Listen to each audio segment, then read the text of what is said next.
Godavarikhani press క్లబ్లో BRS party working president KTR జన్మదినం సందర్భంగా గిఫ్ట్ ఏ స్మైల్ ఆధ్వర్యంలో ఆటో కార్మికులకు ఆర్థిక చేయూత అందజేశారు.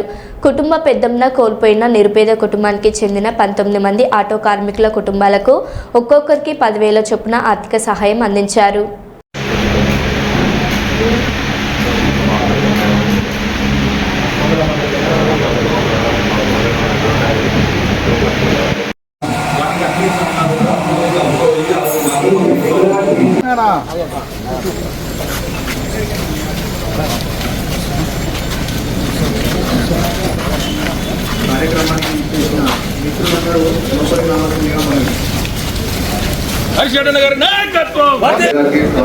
స్వాగతం.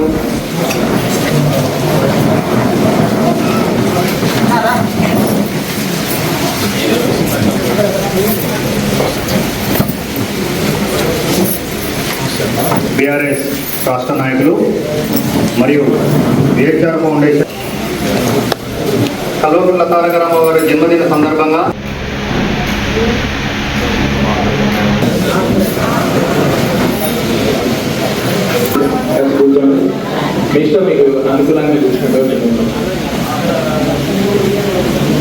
గౌరవనీయులు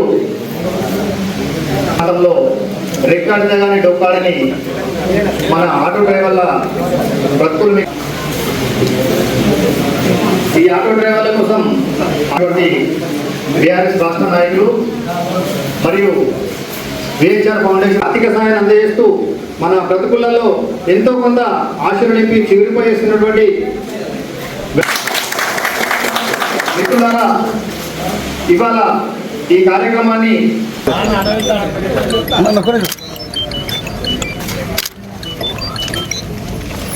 ప్రశాంత్ గారి కుటుంబ సభ్యులు కండుగుల రాజేశ్వరరావు గారి కుటుంబ సభ్యులు, మంతెన శ్రీనివాస్ గారి కుటుంబ సభ్యులు, శ్యామ్ కుమార్ గారి కుటుంబ సభ్యులు,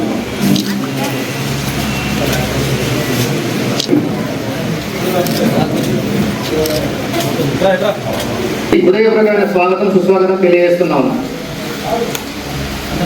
మిత్రులారా, పోతున్న ఈ రోజుల్లో ఒకరికి సేవ చేయడం అనేది ఈ బిజీ లైఫ్లో చాలా అరుదుగా ఉంటారు. మనకున్న దాంట్లో మనం ఎంతైతే ఎంతో సంపాదించుకుంటున్నామో దాంట్లో కనీసం మనకున్న దాంట్లో కొంతైనా నలుగురికి పంచాలనే సదుద్దేశంతో విహెచ్ఆర్ ఫౌండేషన్ తరఫున గత 6 నెలల క్రితమే ఇక్కడ మా సోదరుడు శ్రీధరన్న గారు ఉన్నారు.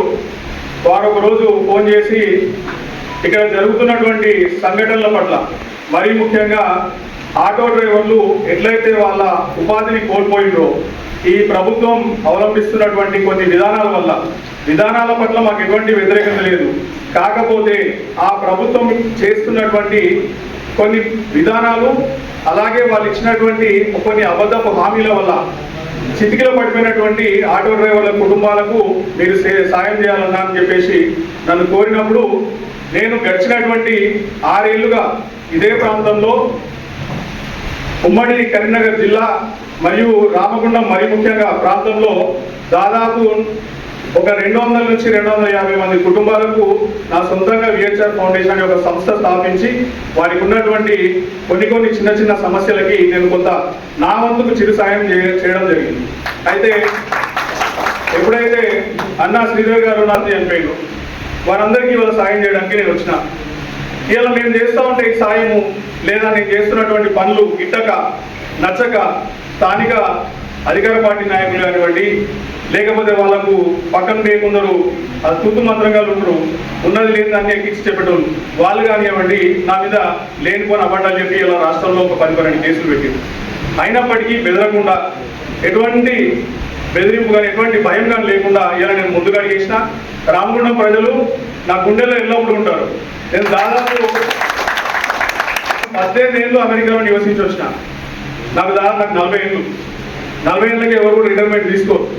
ఎవరైనా రిటైర్మెంట్ తీసుకున్న వయసు ఎంత మన సింగరేణి కానీ, ఎన్టీపీసీ కానీ, మన ఎఫ్సీఐ కానీ ఎంప్లాయీస్కి రిటైర్మెంట్ ఏజ్ అంటే 60-62 ఉంటుంది.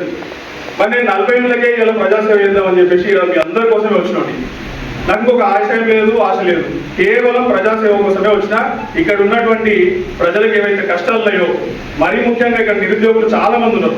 యువకులు ఎందుకంటే ఇది ఒక పారిశ్రామిక ప్రాంతం, ఇండస్ట్రియల్ ఏరియా. ఇక్కడ తగినటువంటి ఉద్యోగాలు లేవు.